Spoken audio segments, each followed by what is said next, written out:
Begitu juga kepada Bapak Anies, ya. Kemudian kepada juga Pak Muhaimin. Pak Muhaimin harus banyak-banyak betul-betul mawas diri, ya. Meluruskan niat, apalagi sebagai keturunan dari orang-orang mulia. Keturunan dari para wali songo yang berjuang di jalan Allah. Jadi kita ingatkan juga kepada Nasdem, ya, hendaknya bertaubat dari politik-politik kotor, dari tipu daya yang tidak baik, dari tujuan-tujuan yang tidak benar. Ikhlaskan niat kalian untuk berjuang demi kemajuan bangsa ini, insya Allah Allah akan berikan ganjarannya buat kalian. Begitu juga kepada PKB dan anggotanya. Kepada PKS juga hendaknya betul-betul banyak melakukan muhasabah. Karena kita tahu betul-betul tokoh-tokoh PKS pun yang mengatasnamakan agama, banyak dari mereka yang melakukan penyimpangan-penyimpangan yang membuat akhirnya menjadi kartu truf bagi lawan mereka untuk menindas mereka, untuk melakukan kompromi.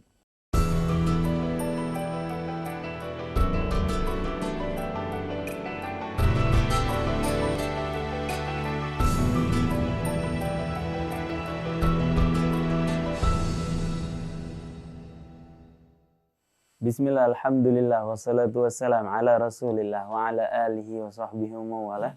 Assalamualaikum warahmatullahi wabarakatuh. Ikhwan akhwat yang dirahmati Allah subhanahu wa ta'ala. Apa kabar? Selamat pagi, selamat datang di acara renungan di bawah naungan Al-Quran bersama Al-Fagir, Isa Al-Kaf, ada Mas Atep dan juga ada Mas Algi di meja operator. Alhamdulillah kita setiap pagi selalu merenungkan beberapa ayat Allah subhanahu wa ta'ala dalam Al-Quran. Semoga Allah Subhanahu wa taala membuat kita semakin dekat dengan Al-Qur'an, semakin akrab dengan Al-Qur'an dan semakin tinggi derajatnya di sisi Allah Subhanahu wa taala. Tentu saja bersama guru kita yang sudah bersama kita di studio, Ustaz Husain bin Hamid Al-Attas. Assalamualaikum Ustaz. Waalaikumsalam warahmatullahi wabarakatuh. Insyaallah, alhamdulillah Ustaz. Sehat Ustaz ya? Alhamdulillah. Kanafat, alangkah baiknya kita buka dulu dengan baca Ummul Quran surat Al-Fatihah. Tafadhal Ustaz. أعوذ بالله من الشيطان الرجيم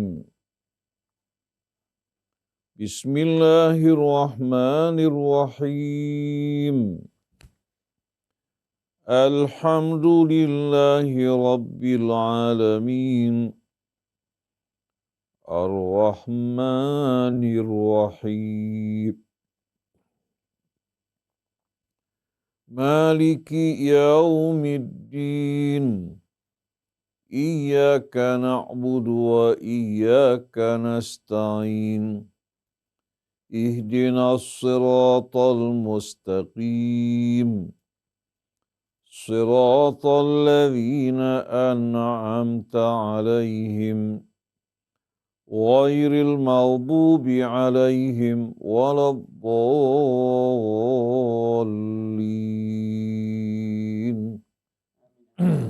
Allahumma arhamna bil Quran. Ikhwan akhwat, hari ini insyaallah kita bersama Ustaz Husain akan mendengarkan penjabaran dari beliau yang berkaitan dengan lika-liku dalam perjuangan. Kita sama-sama ketahui ikhwan akhwat bahwa selama nafas kita masih berhembus, selama kita hidup di dunia, ada saja ujian datang di dalam hidup kita. Terlebih lagi jika kita memilih jalan perjuangan karena Allah Subhanahu wa taala, memilih jalan jihad, jalan fi sabilillah dalam segala macam bentuk potensi yang kita miliki. Dari dalam segala macam kegiatan yang kita lakukan, begitu kita meniatkan diri untuk mencari ridha Allah, begitu kita meniatkan diri untuk menuju jalan keridhaan Allah Subhanahu wa taala, ikhwan akhwat, pasti ada lika-liku, pasti ada ujian yang datang dari Allah Subhanahu wa taala.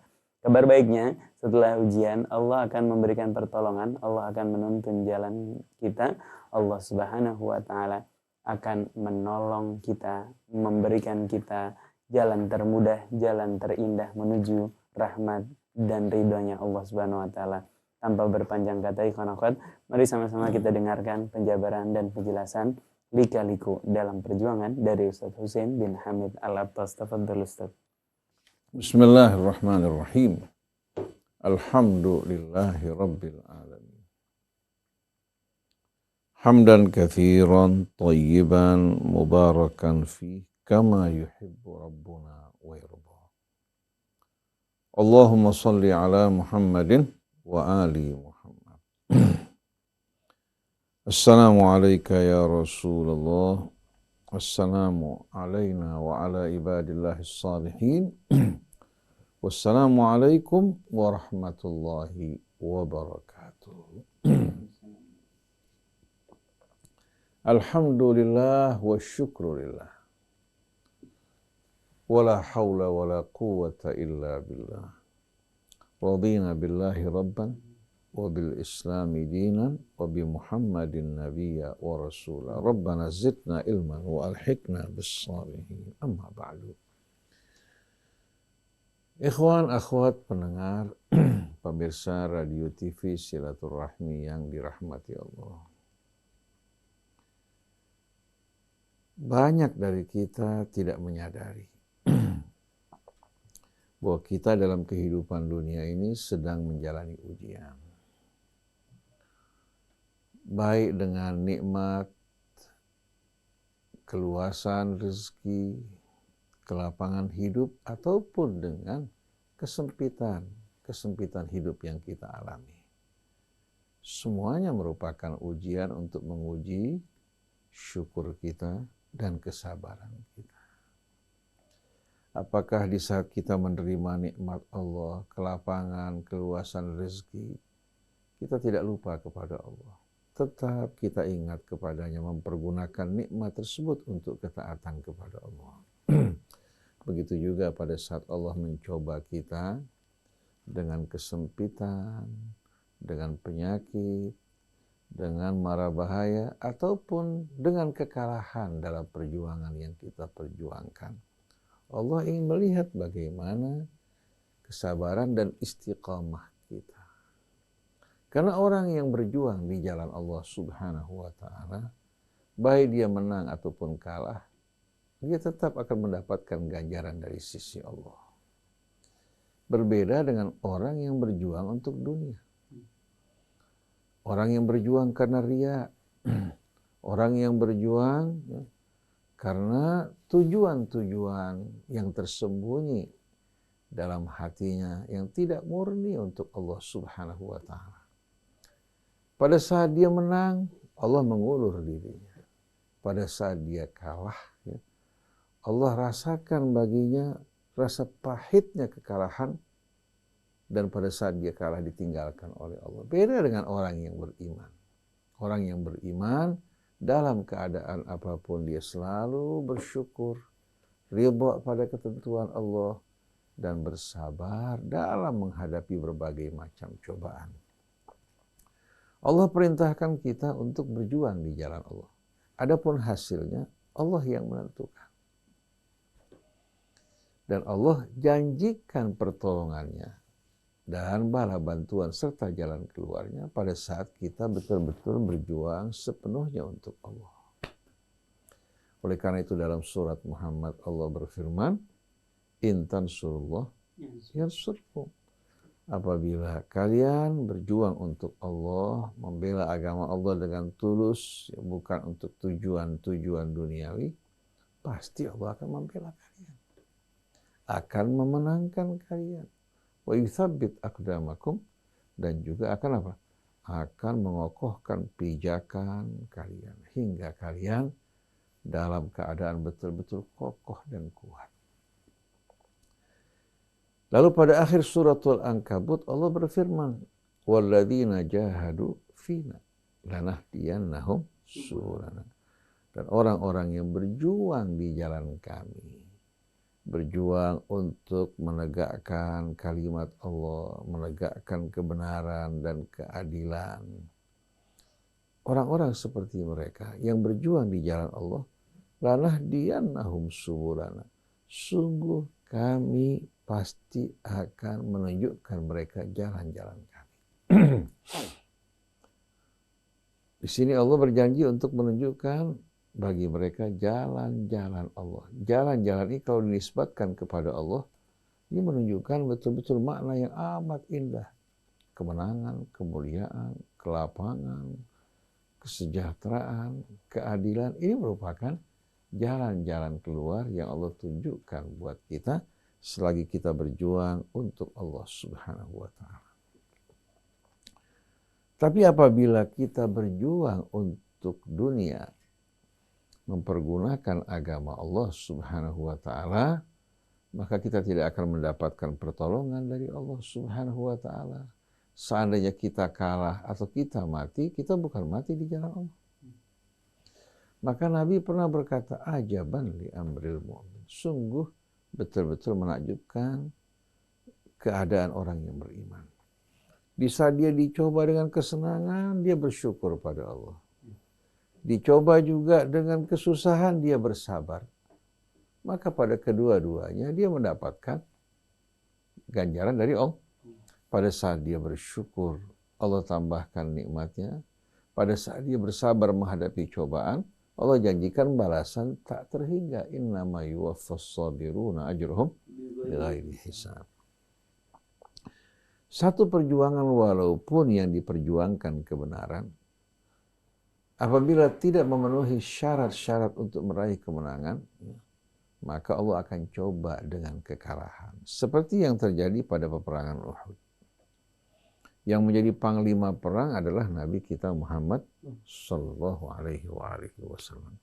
Yang berjuang bersama Rasul adalah sahabat-sahabat yang setia. Rasulullah memerintahkan pasukan sebahagiannya untuk berada di bahagian belakang pasukan, tepatnya di atas gunung, supaya kaum muslimin tidak menghadapi serangan dari depan dan belakang. Jadi dari belakang, di atas bukit, ditempatkan pasukan-pasukan pemanah. Jadi kalau kaum musyrikin menyerang dari belakang, para pemanah ini akan memanah mereka hingga mereka tak dapat menyerang Nabi dan kaum muslimin dari bahagian belakang. Nah, ketika peperangan dimulai, kaum muslimin berhadapan dengan pasukan yang jumlahnya lebih besar. Tapi Allah Subhanahu wa Ta'ala tolong dan bela kaum muslimin, hingga membuat pasukan kaum musyrikin mengalami pukulan yang cukup besar. Banyak yang mati dari mereka. Kemenangan tinggal sedikit lagi. Tahu-tahu pasukan pemanah yang di atas, sebahagian mereka mengatakan, kalau kita tidak turun, kita tidak akan mendapatkan nanti apa? Tidak akan mendapatkan rampasan perang. Nanti akan dikuasai bagi mereka-mereka yang berperang. Karena kan tradisi jahiliyah yang akan mengambil rampasan tergantung yang apa? Yang membunuh musuhnya. Maka rampasannya menjadi milik dirinya. Tapi Islam tidak mengatur demikian.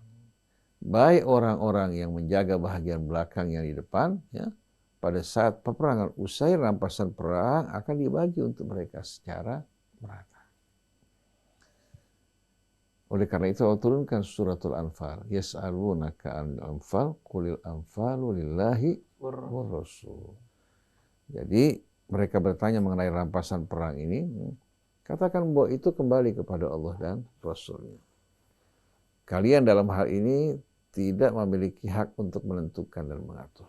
Oleh karena itu Allah sebutkan, fattaqullaha wa aslihu dzata bainikum. Bertakwa pada Allah, perbaiki hubungan kalian. Jangan gara-gara rampasan perang kalian berkelahi, berselisih, atau kalian lupa pada peran dan posisi kalian.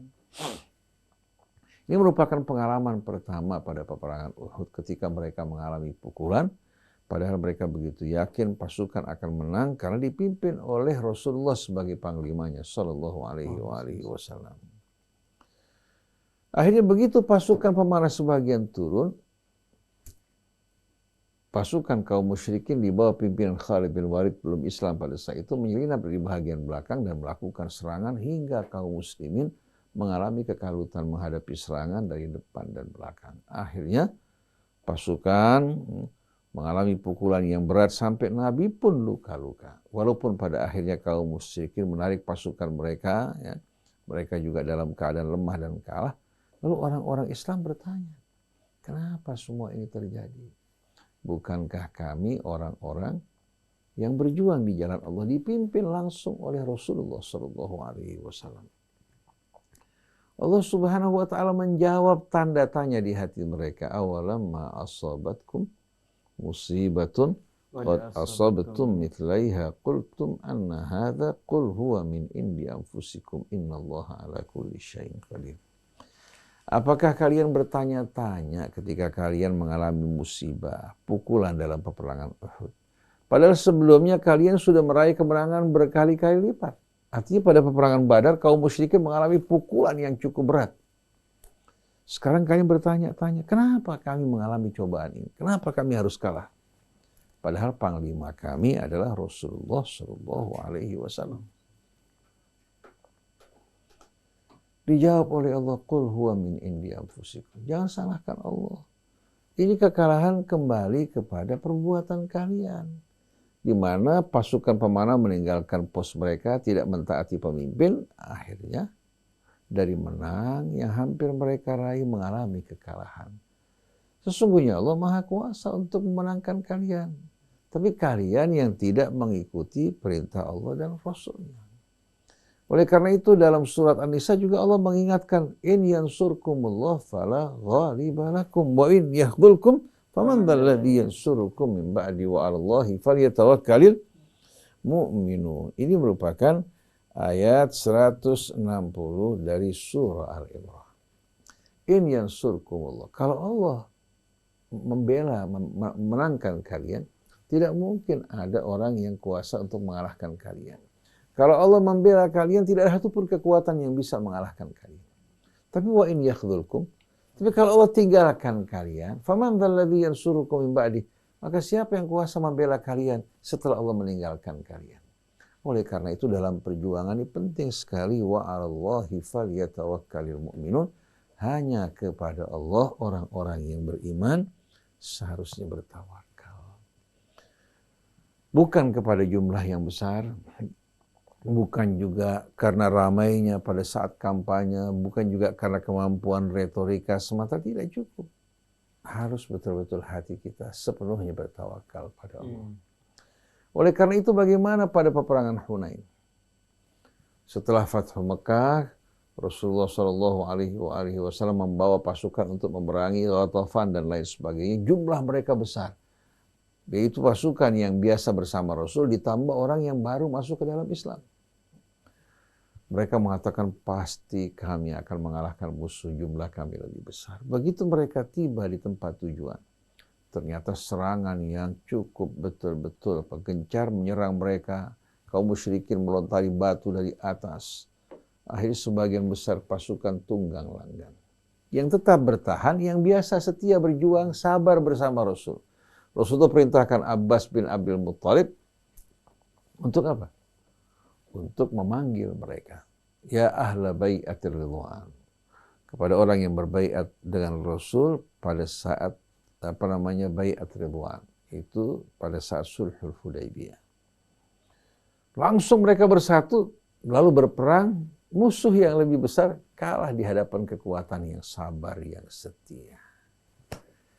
Jadi walaupun perjuangannya di jalan Allah, kalau sebahagian pasukan tidak bersabar atau mereka menginginkan dunia, maka yang mereka akan dapatkan kekalahan sebagai peringatan buat mereka, karena Allah mengisyaratkan bahwa ada yang salah dalam perjuangan kalian.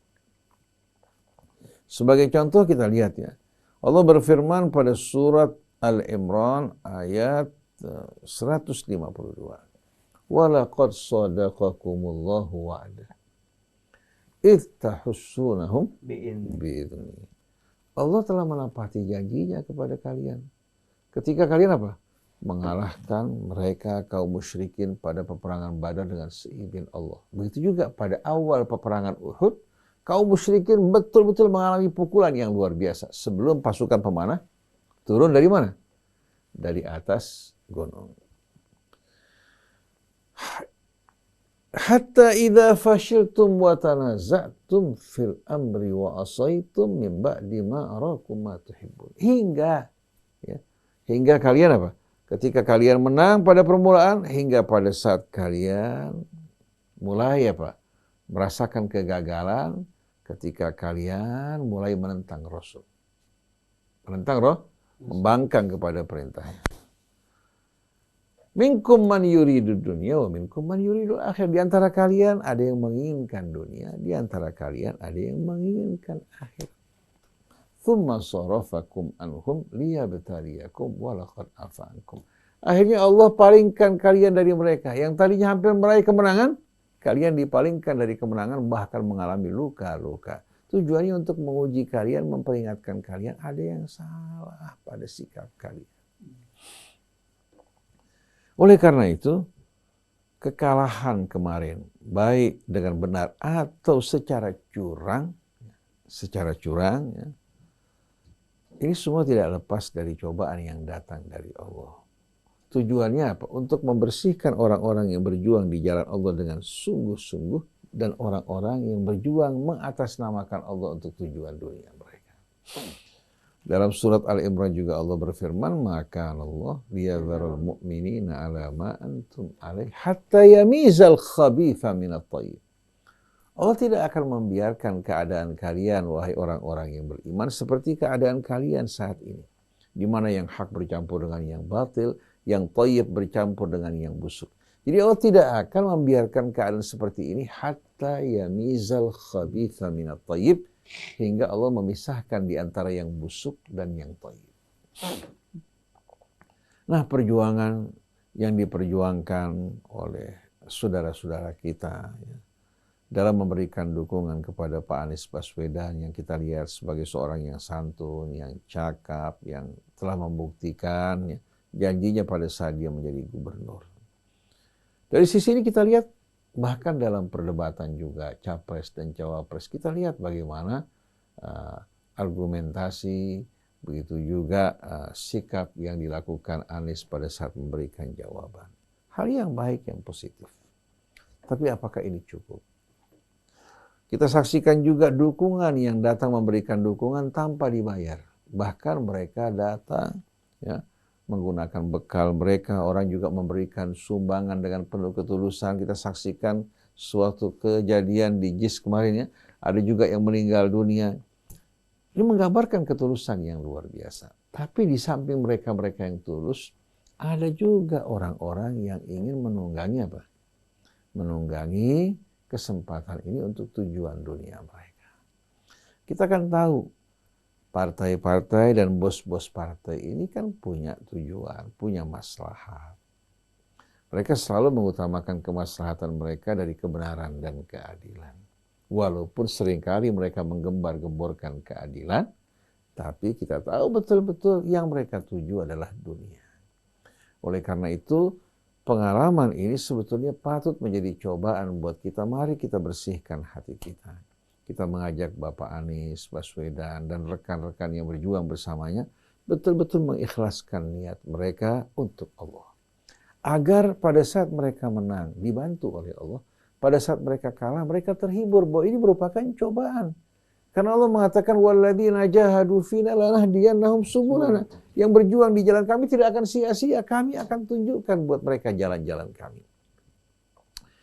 Jadi kemenangan tidak selama, kebenaran itu tidak selamanya harus unggul.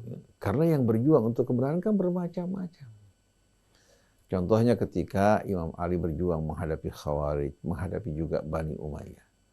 Beliau tertikam dan terbunuh oleh Abdurrahman bin Muljam. Apakah berarti Abdurrahman bin Muljam benar? Ketika Imam Hussein juga berhadapan dengan pasukan Yazid, yang kita tahu bagaimana perangai dan perilakunya.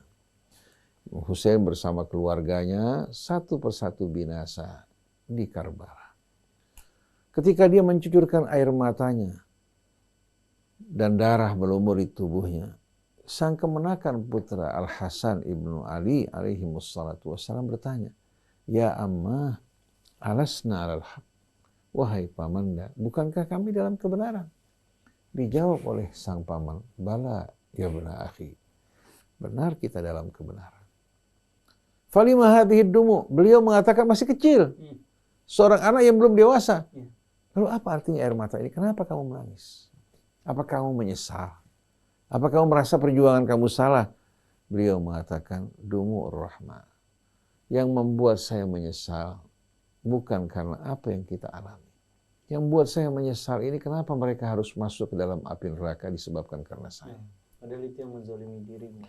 Dia bukan menangis untuk diri, menangis untuk mereka. Kenapa mereka ini satu persatu masuk ke dalam api neraka disebabkan karena dia. Dia bekerja bukan karena riya, bukan untuk kekuasaan, tapi melakukan perbaikan. Jadi beliau menjadi korban. Keluarga Rasul digiring menuju ke Syam dalam keadaan hina. Tapi apakah mereka hina di mata Allah? Tidak. Imam Ali Zainal Abidin mengatakan, "Qul lan yusibana illa ma kataballahu lana." Oleh karena itu saya ketika mendengarkan ucapan Husain Ba'agil di YouTube ya, yang menggoblok-goblokkan umat Islam, ya, termasuk juga ulama para habaib yang mendukung Anies Baswedan, didukung oleh ulama, oleh habaib, tapi kalah, tidak malu, tidak izin sama sekali. Yang terlintas dalam benak dia logika kekuatan dan logika kemenangan. Bukan sama sekali jalan Allah yang dituju. Bukan mengharapkan keridhaan Allah. Dan orang tahu track recordnya Husain Ba'agil. Bukan seorang yang memiliki dasar keilmuan. Bukan orang yang berjuang di jalan Allah. Bukan orang yang peduli terhadap umat.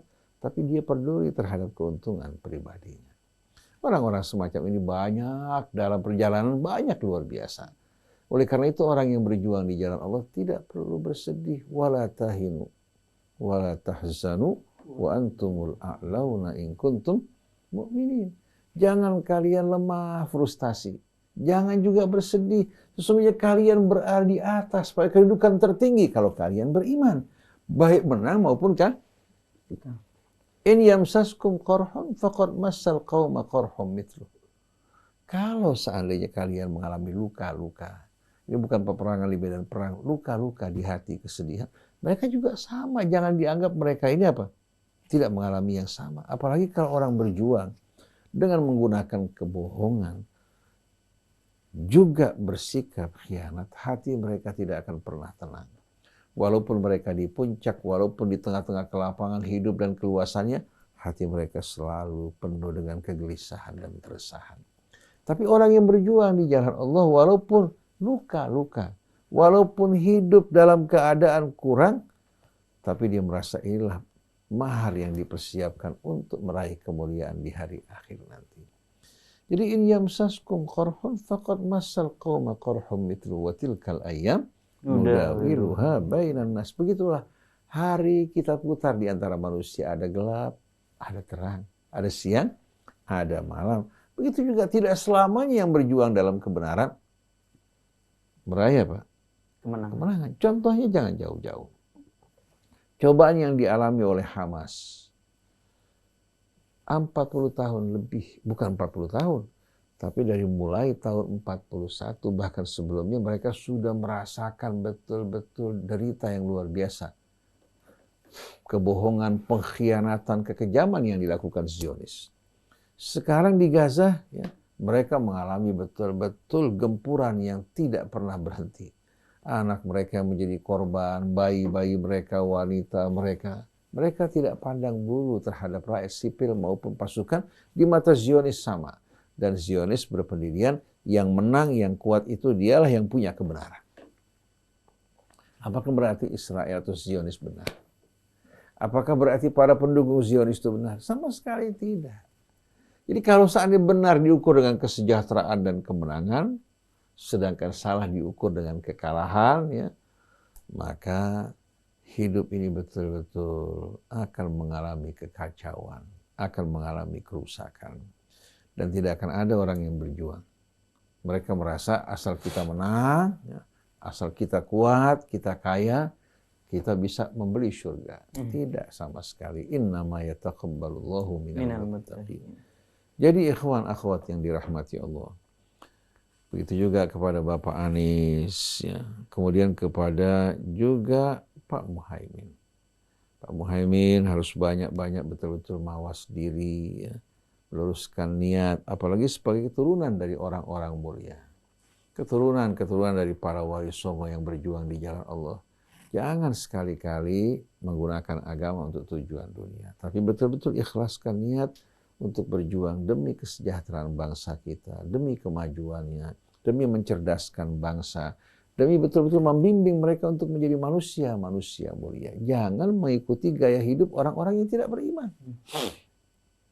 Begitu juga wakil-wakil rakyat yang mencalonkan diri mereka, niatkan betul-betul untuk mewakili rakyat. Jangan pada saat kampanye mengklaim sebagai wakil rakyat, begitu naik mereka lupa kepada rakyat yang mereka pedulikan diri mereka dan partai yang menopang mereka.